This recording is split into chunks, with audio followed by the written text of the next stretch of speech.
Ladies and gentlemen, Christian and Horror back here again today. Wanted to show my review for a buddy of mine, Darnell Weeks. Finally getting around to doing this. I apologize. He wanted me to do a review of Wishmaster. Now that it's one of his favorite films, and so you know what? I rewatched it again 2 times actually to really get an objective opinion on this movie. And here we go. So. I'm not gonna sit here and give you the rundown of the movie because I want you to watch it for yourself if you haven't watched it. I just want to give you my thoughts on the movie itself. This movie, when you really stop and think about it, this movie was kind of like the Expendables of horror. And if you don't understand what I mean by that, Expendables was a movie with Stallone, Schwarzenegger, Willis. He got all the action heroes into one movie for this big extravaganza. It was really cool to see. This is basically kind of what that was in the late 90s.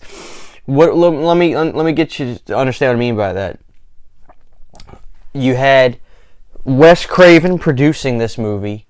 You had Robert Englund in the movie. You had Kane Hodder, who was Jason in the movie. You had Tony Todd, who was Candyman in this movie. You had a fabulous director by the name of, Robert Kurtzman, who is with K&B Effects, one of the most renowned and beloved special effects companies in America. You know, they've done over 400 films. They've won awards. They've done work on, if it was a great 80s movie with a horror movie, 7 times out of 10, they probably the ones who did it. You know, they did work on Halloween. They did Halloween 5 special effects.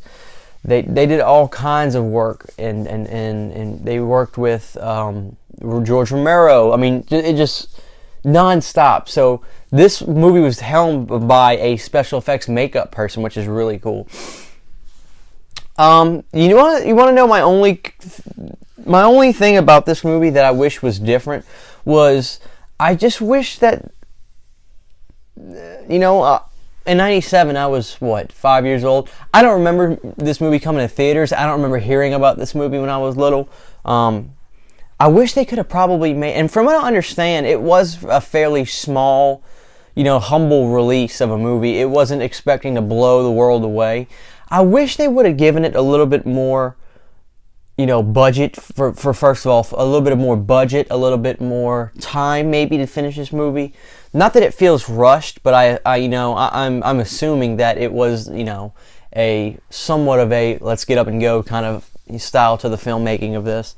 And I kind of wish there was a little bit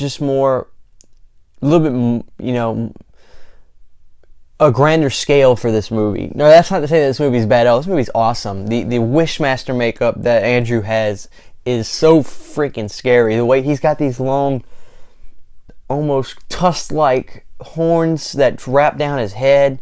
It's like a seamless outfit that the Wishmaster has.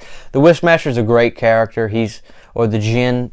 He's a great character, very sly, very kind. It was different from everything at the time, especially because this was right after Scream, and that might have been part of the reason this movie wasn't as. Now this movie was successful. It did very well at the box office and doubled its profits. But I think it could have done even bigger and better had this movie been released, let's say, 10 years ago, especially if it was an 80s film.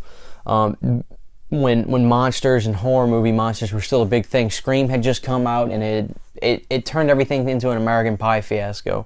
Not that I dislike Scream. I love Scream. But, it is what it is. It did change horror. Some argue say that it brought it back, and that very well may be the case. But I think this movie should have been released maybe 5 or 10 years earlier, probably 10 years earlier. 87, this movie would have been huge. We'd be getting Scream Factory releases of this, the whole 9 yards, I think. But as far as this movie goes, it's very well made, and it's got a smooth pace to it. Like I said, the Djinn character is very creepy. Does a great job. Andrew does. Fabulous job. You get fun little roles from Tony, Todd, and Kane, and it's a treat seeing all these guys in this movie like this. I like Kane. I like Robert Englund's character in the beginning when he's getting these artifacts coming off the boat and the crew is dropping everything. It's pretty funny. And one thing I do like about this film is, despite having these contenders in this movie, like with Kane and Tony and stuff, the movie still was very respectful to Andrew, who I don't think was as famous as these guys, especially at the time. I mean, with Robert Englund, me and Freddie on set, I imagine Robert was like, you know, a head turner for sure on the set. I'm sure a lot of people, you know, were wanting to see Robert and talk to Robert. I don't think Andrew was as prominent as an actor as, you know, the rest of these guys, especially at the time. But with that being said, they were very respectful to him and his character in the movie itself, and they really focused it on his character. It was just very, very well made. My only thing is, I wish this movie would have had a little bit more of a budget, maybe a grander scale it could have been made on, and maybe released earlier. That'd be my only things. But as far as this movie itself, this is a fun little movie. You know, there's nothing wrong with this movie, and it's fun. So if you haven't checked it out, definitely go ahead and give this movie a watch. It's definitely a good rewatch movie, and there are sequels. I've seen the second one. There is the 3 and 4, but I have not really seen, you know, anything about the 3 and 4. And as far as the second movie goes, rewatched it again this morning, and just pretty much the gripes are probably a little bit of the same of what I've got. I just wish maybe there was a little bit more time, bigger budget, and things like that. But the Wishmaster character, I actually like him a little bit better in part 2 than in part 1.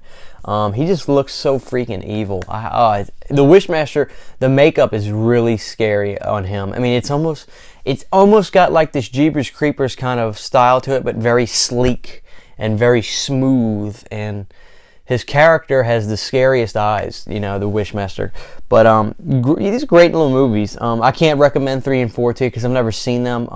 Odds are you probably, you know, may not need to, unfortunately. You know how things get with sequels. But you know what? Especially this first movie. Give this first movie a watch if you have not seen it. Great film. Hope you guys enjoyed this review. I'd love to see what you guys think about Wishmaster.